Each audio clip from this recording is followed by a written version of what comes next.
তো hey guys স্বাগতম পুনৰ একবাৰ প্ৰীতম শৰ্মাছ ৱৰ্ল্ডৰ অন্য এটি ভিডিঅ' লৈ। তো আজিৰ ভিডিঅ'টো কোনো ধৰণৰ ভ্লগ বা কোনো ধৰণৰ মানে সেনেকুৱা এণ্টাৰটেইনমেণ্ট পাৰপাছত ভিডিঅ' হ'ব যাই থকা নাই।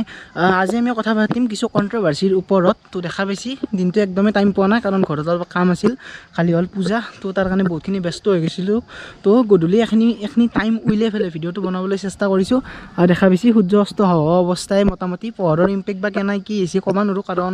গোপ্ৰত জানে পোহৰ বহুতখিনি কম আহে। তো আজি আমি কথা পাতিম পাঠানৰ ওপৰত, যিহেতু পাঠানটো বৰ্তমান এতিয়া বাৰ্ণিং কণ্ট্ৰভাৰ্চি বুলিয়ে ক'ব লাগিব। এতিয়া টাইমত বাৰ্ণিং কণ্ট্ৰভাৰ্চিয়ে, কাৰণ জ্বলন্ত এটা কণ্ট্ৰভাৰ্চি হৈ আছে পাঠান ফিল্মখনৰ ওপৰত। তো প্ৰথমতে কিছুমান মই পইণ্টছ কৈ দিম। কথাখিনি কোৱাত কিছু ভুল ভ্ৰান্তি হ'ব পাৰে, তো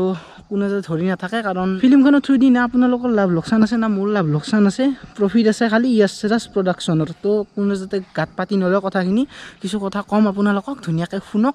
আৰু চাই ভাল পালে লাইক ছাবস্ক্ৰাইব শ্বেয়াৰখিনি কৰি থৈ দিব। এইটো চেনেলত বহুত দিন ভিডিঅ' দিব পৰা নাছিলোঁ, বেয়া লাগে মনটো, কাৰণ MJ ফানি ভিডিঅ'জটো একদম তাৰমানে সেইটো তাৰমানে কণ্টিনিউৱাছকৈ চলাই থকা যায়। তো তাৰ কাৰণে এইটো চেনেল বহুতকেইদিন ড্ৰপ পৰি যায়, বেয়া লাগে, বাট দিবলৈ চেষ্টা কৰিম, প্ৰত্যেকবাৰ কওঁ চেষ্টা কৰিম বুলি, বাট দিয়া নহয়, মিলাম দক, টেনশ্যন ল'ব নালাগে। তো আমি এতিয়া টপিকটো লৈ আগবাঢ়ো বঢ়িয়াকৈ। তো আন্ধাৰ হৈ আহিছে, তো তাড়াতাড়ি একদম মানে পইণ্টছখিনি মই শেষ কৰি দিম, মানে কণ্ট্ৰভাৰ্চিখিনিৰ ওপৰত অলপ কথা ক'ব মানে ষ্টাৰ্ট কৰিম। মানে কণ্ট্ৰভাৰ্চিখিনিৰ ওপৰত অলপ কথা ক'ম মই আপোনালোকক। তো পাঠান ফিল্মখনৰ গোটেইখিনি ডিটেইলছ আপোনালোকে শুনি লওক এবাৰ। Pathaan is a upcoming Indian Hindi language action thriller film written and directed by Siddharth Anand and produced by Aditya Chopra. The film star Shahrukh Khan, Deepika Padukone and John Abraham. It is the fourth instalment in the Yash Raj production universe and it is Khan's first lead role since 2018 মানে king খানে বিগত 4টা বছৰ মানে film কৰা নাই। এইখন মানে 5 নম্বৰটো বছৰত, মানে বিগত 4টা বছৰ কোনো ধৰণৰ ফিল্ম কৰা নাই কিং খান মানে শ্বাহৰুখ খানে। তো এইখন হ'ল আপোনালোকৰ তাৰমানে 4 বছৰৰ অন্তত এখন হিট ছবি। তো ফিল্মখনৰ কিছুমান এডভান্টেজ আৰু ডিছএডভান্টেজৰ কথা ক'ব চেষ্টা কৰিম, যিহেতু ফিল্মখনলৈ বহুতখিনি কণ্ট্ৰভাৰ্চি সৃষ্টি হৈ আছে, গমেই পাইছে সকলোৱে, যিসকলে মানে বৰ্তমান ছ'চিয়েল মিডিয়াত এক্টিভ আছে, গোটেইখিনি কথা গমেই পাইছে। তো ফিল্মখনৰ কণ্ট্ৰভাৰ্চিটো আজিৰ বুলি কণ্ট্ৰভাৰ্চি নহয়, যিটো গান আছিল বেচৰম ৰং বুলি। তো গানটোৰ কণ্ট্ৰভাৰ্চি আজি বাৰু ক'ৰবাত এমাহমান আগৰ পৰা ষ্টাৰ্ট হৈ গৈছিল। তো মই জনাত আৰু বহুতকেইটা পৰ্টেলেও দেখাইছিল, প্লাছ ডাঙৰ নিউজ চেনেলেও এই গানটোৰ ওপৰত মানে বহুতখিনি মানে বিতৰ্কৰ মানে সেই নিউজ তাৰমানে দিছিল, বাট সেইখিনি টাইমত কোনো ষ্টেপ লোৱা নহ'ল। তো সেইবাবে তাৰমানে বস্তুটো ডাউন পৰি এইকেইদিনৰ ভিতৰত মানে প্ৰভাৱটো পৰিছে, যিহেতু কালি 25 জানুৱাৰী তো পাঠান ৰিলিজ হোৱাৰ আগন্তুক মুহূৰ্তত এইখিনি বস্তু অলপ প্ৰভাৱ পৰিছে। ঠায়ে ঠায়ে পোষ্টাৰ বেনাৰ এইগিলাখন জ্বলোৱা হৈছে বাৰু, সেইবোৰ বেলেগ এটা ছাইড, সেইবোৰো কৈছোঁ অলপমান। কিন্তু মানে এই কণ্ট্ৰভাৰ্চিটো ষ্টাৰ্টিংটো আছিল আজি বাৰু এমাহ 2মাহমান আগৰে কথা। তো আজিৰ এইটো নতুন কণ্ট্ৰভাৰ্চি নহয়, এইটো বহুত আগৰে তাৰমানে কণ্ট্ৰভাৰ্চি আছিল। এতিয়া 2 নম্বৰ পইণ্টটোলৈ আগবাঢ়িছোঁ। তো 2 নম্বৰ পইণ্টটো হ'ল, চাওক এতিয়া বয়কট ট্ৰেণ্ডটো চলি আছে। বয়কট ট্ৰেণ্ডটো এনেধৰণৰ নহয় যি তাৰমানে বয়কটে কৰক, কাৰণ চাওক যিমানকেইখন আমাৰ প্ৰিভিয়াছ ফিল্ম আছে, বলীউডৰ যিমানকেইখন ফিল্ম চাই, আৰু ৰিচেণ্টলি মই গম পাওঁ মানে ভেৰিয়া যোনখন মানে কিয় বয়কট মানে সেইখন মানে ফ্লপ হৈ গ'ল, বয়কট বুলিয়ে ক'ব লাগিব। বলীউডটো কিবা বয়কট ট্ৰেণ্ডৰ ফালে যাই আছে। তো যোনখন ভেৰিয়া ফিল্মখনৰো সিমান এটা মানে ৰেভিনিউ ভাল হোৱা নাই বা খাচ সিমান হিট হ'ব পৰা নাই। তো মই নিজে পাৰ্চনেলি ভেৰিয়া ফিল্মখন চাইছিলোঁ, কিন্তু বাট হিট হ'ব লগা ফিল্ম এখন কেনেকৈ মানে ফ্লপ মাৰি দিলাক ময়ো ক'ব নোৱাৰিম, আপোনালোকেও বহুতে চাইছে কিজানি। তো দেখা পাইছে বিগত কেইটামান বছৰৰ পৰা মানে আমাৰ বলীউডটো মানে বয়কটৰ ফালে গতি কৰি আছে, যিটো আমাৰ কাৰণে বহুত এটা লাজৰ বিষয় এজ এ ইণ্ডিয়ান, কাৰণ বলীউডটোৱে ইণ্ডিয়াক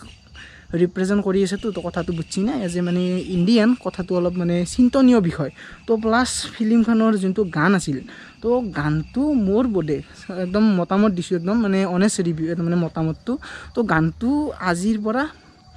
ক'ৰবাত এমাহ 1.5 মাহ আগত ৰিলিজ হৈ গৈছিল। তো সেইখিনি টাইমত যদি গানটোক লৈ এটা ষ্টেপ গ্ৰহণ কৰিব পৰা গেল হয়, দেন মানে ফিল্মখনৰ ওপৰত ইমানখিনি প্ৰভাৱ নপৰিলাক হয়। বয়কট কৰক কিবা কৰক এইখিনি বস্তু প্ৰভাৱ নপৰিলাক হয়, যদি আজিৰ পৰা এমাহ বা 1.5 মাহমান আগত তাৰমানে ফিল্মখনৰ গানটোৰ ওপৰত যদি কিবা এটা ষ্টেপ গ্ৰহণ কৰা গ'ল হয়, তো আজি ইমানখিনি প্ৰভাৱ নহ'ল হয়। তেতিয়াতে তাৰমানে সমাধান এটা হৈ গ'ল হয়, ফিল্মখন ইমানখিনি পোষ্টাৰ ফালি এইগিলাখন নহ'ল হয়। তো তাৰপিছত আমি আৰু অলপ কথা পাতিম। তাৰপিছত নেক্সটটো হ'ল, এতিয়া চাওক, এতিয়া যিসমূহ দল সংগঠনে মানে তাৰমানে এনেকুৱা মানে কৰি আছে, ধৰক পোষ্টাৰ ফালা বেনাৰ ফালা, কাৰণ চাওক তাৰমানে ধৰক এতিয়া ধৰ্মীয় আৱেগ অনুভূতি সকলোৰে পৃথক পৃথক চাওক যিখিনি মুছলমান ভিউৱাৰ আছে মোৰ তেখেতসকলৰ ধৰ্মীয় আৱেগ অনুভূতি বেলেগ যিখিনি হিন্দু আছে হিন্দুখিনিৰ ধৰ্মীয় আৱেগ অনুভূতি বেলেগ খ্ৰীষ্টিয়ানখিনি বেলেগ তো তাৰমানে কোনোবা এটা ছাইডত কাৰণ চাওক বলিউডতো ইমান কেইখন ফিল্ম আহিছে না তো আজিকালি কোনো এখন ফিল্মে এনেকৈ মানে বয়কট ট্ৰেণ্ড মানে এনেকৈ লগা নাই কোনো এটা সংগঠনে এনেকৈ পিছত লগা নাই বাট এখনৰ পিছত লাগিছে কাৰণ কেছটো কি মোৰ দৃষ্টিত কিবা এটা খুটি নাতি পাইছে যাৰ কাৰণে ইমানখিনি কথা মানে আগবাঢ়ি আছে তো কি কথা কিন্তু এনেধৰণৰ নহয় যে ডাইৰেক্ট বয়কটে কৰক মই ছাপোৰ্ট কৰা নাই কাকো বিদ্যা কচম কৈছোঁ ছাপোৰ্ট কাকো কৰা নাই কাৰণ এখন ফিল্মৰ লগত বহুতখিনি কথা জড়িত হৈ থাকে ফিল্মখনৰ স্পট বয়ৰ পৰা আদি কৰি ফিল্মখনৰ এক্টৰ এক্ট্ৰেছক লৈ তাৰমানে গোটেইখিনি ফিল্মখনৰ ওপৰতে নিৰ্ভৰশীল যিহেতু এটা ভাল ৰেভিনিউ সেই ৰেভিনিউ দি ভাগ কৰি মানে বহুতৰ ঘৰ চলি আছে ষ্টাণ্টমেনৰ পৰা আদি কৰি ধৰক স্পট বয় এক্টৰ এক্ট্ৰেছ প্ৰডাকশ্যনটো থাকিল ইয়াছৰাজ প্ৰডাকশ্যন থাকিল তো সকলোৰে কথা ভাবিব লাগিব কাৰণ ফাইনেন্সিয়েলটো মেইন বস্তু বৰ্তমান সময়ত যি কি নহওক তো এনেধৰণৰ কথা তাৰমানে সেই আৰু কিবা এটা ধৰ্মীয় আৱেগ অনুভূতিত আঘাত কৰা মানে কি কোনোবা চাইডত আঘাত হৈছে যাৰ কাৰণে মানে ইমানখিনি কথা আগবাঢ়িছে বাৰু মই কাকো ছাপোৰ্ট কৰি কোৱা নাই কথাটো কিন্তু মানে দেখাটো পাইছে আপোনালোকে মই কি ক'ম পোষ্টাৰ ফালা বেনাৰ ফালা তো কিবা এটা লাগছি শ্লাইড মই সেনেধৰণৰ পাওঁ আৰু মানে ধৰ্মীয় আঘাত অনুভূতিত কিবা অলপ তাৰমানে লাগিছে আৰু তাৰ কাৰণে এইখিনি বস্তু আগবাঢ়িছে তো এতিয়া একদম শেষৰটো ৰিভিউ দিওঁ কালি হ'ল 25 জানুৱাৰী বহুতে পাঠানা বুকিঙো কৰিলে কিজানি অলৰেডি তো পাঠান চাওক চাই চবৰে এটা ধুনীয়াকৈ অনেষ্ট ৰিভিউ দিয়ক আৰু কথাখিনি মানে কি এজ একদম নৰ্মেল মানে একদম ফেমিলিয়াৰ হিচাপে কথাখিনি ক'বলৈ চেষ্টা কৰিছোঁ মই আৰু একদম লাষ্টত মোৰ এটা মানে অনেষ্ট ৰিভিউ দিওঁ চাওক সকলো বস্তুৰ চলিউশ্যন থাকে অলপ যদি মিলা মিছা কৰিলে হয় তাৰমানে ধৰক ফিল্মখনৰ যিখিনি ডাইৰেক্টৰ আছে প্ৰডিউচাৰ আছে সেইখিনি বস্তু যদি ধৰক ইণ্ডিয়ান ফিল্ম হিচাপে এতিয়া যিকেইটা দল সংগঠন আছে বাহিৰৰ দল সংগঠনটো নহয় না ইণ্ডিয়াৰে দল সংগঠন তো অলপ মানে কম্প্ৰমাইজ টাইপ যদি অলপ ডিছকাছটো কৰিলে হয় সকলো বস্তুৰ সমাধান থাকে তো এখনৰো কিবা এটা সমাধান হ'ল হয় কিজানি ডিছকাছটো নহ'লে কিজানি তো তাৰ কাৰণে মানে এনেধৰণৰ অলপ মানে সেই আৰু বয়কট ট্ৰেণ্ডটো ষ্টাৰ্ট হৈছে বাৰু যি কি নহওক কালি দেখা যাক কি হয় কেনেধৰণৰ কি হয় কালি ৰিলিজিং আছে 25 তাৰিখ পাঠান তো বহুতে চাবও কিজানি চাই পেলাই জনাব কেনেকুৱা পালে ভিডিঅ'টো ধুনীয়াকৈ চাই পেলাই কমেণ্ট কৰি দিব এটা তাচ্ছিল্য সেই কৰি আছে ধৰক মিমো বনাইছে বহুতে মানে হিমন্ত বিশ্বক ফোন কৰিছে শ্বাহৰুখ খানে তো কথাটো চাব গ'লে এনেধৰণৰ চাওক এখন দেশৰ এতিয়া ধৰক অসমৰে কথা কওঁ অসমৰ আপুনি মই কি এজ এ নৰ্মেল আমি নাগৰিক তো আমি গঠন কৰিছোঁ এখন চৰকাৰ তো অবভিয়াছলি চৰকাৰখনে তো বস্তুখিনি হেৰি কৰিব লাগিব না আমাৰ ৰাজ্যখনত কিবা এটা ধৰক কিবা এটা অপ্ৰীতিকৰ কাৰ্য হ'ল সেইটোৰ ডিটেইলছটো আপুনি মই দিলি নহ'ব না লিগেল সেই থাকে বহুত চাইড থাকে আইনী সেই থাকিব বা ওপৰৰ সেই দিব লাগিব তো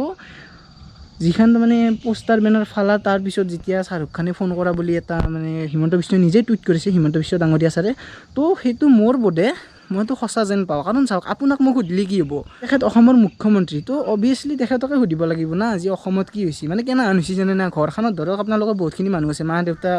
বৰদেউতা খুৰা চব আছে বৰদেউতা খুৰা আপোনালোকৰ আইতা আছে তো মানে ডাঙৰ হিচাপে কোনি হ'ল আইতা হ'ল তো সেনেধৰণৰ আমাৰ তাৰমানে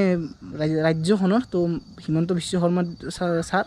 তো মানে আইতাৰ ৰুলটো ফ'ল' কৰিছে যাৰ কাৰণে মানে শ্বাহৰুখ খানে ফোন কৰাটো এটা স্বাভাৱিক কথা তো এইটোৱে আছিল পাঠান ফিল্মখনৰ ওপৰত এটা ৰিভিউ সকলোৱে মানে নিজৰ মতামত দি আছে তো ময়ো সময় সুবিধা মিলে গধূলাৰ টাইমত ধুনীয়াকৈ মানে কথাখিনি ক'বলৈ চেষ্টা কৰিলোঁ কোনো তাতে গাত পাতি নলয় চাওক কি বহুত ফিল্ম আহি থাকিব যাই থাকিব কিন্তু মানে ইমান অভাৰ চিৰিয়াছ হৈ লাভ নাই এইগিলাখান বস্তুত কাৰণ প্ৰেক্টিকেল হওক লাইফটোত ইমান আৰু ফিল্মে আহিছে যাব আৰু নেক্সট আহি আছে অসমীয়া ডক্টৰ বেজবৰুৱা সেইখনৰ কামত লাগক এখন কালি ৰিলিজ হৈ যাব চাবই মানুহে তো ইমান আৰু মাথা মাৰি লাভ নাই তো ভিডিঅ'টো যি ইমানখিনি আছিল চাই ভাল পালে লাইক ছাবস্ক্ৰাইব শ্বেয়াৰখিনি কৰি থৈ দিব চাইডে দেখা বেলকনটো প্ৰেছ কৰি দিয়ক তিলদিন লগ পাইছোঁ এটা নেক্সট ভিডিঅ'ৰ সৈতে চেনেলটো ছাবস্ক্ৰাইব কৰি থৈ দিব আৰু মেইন চেনেলৰ লিংক ডেছক্ৰিপশ্যনত আছে যাই একবাৰ চেক কৰি ল'ব তো ধুনীয়াকৈ ছানছেট হৈ আছে তো এতিয়া ঘৰত যাম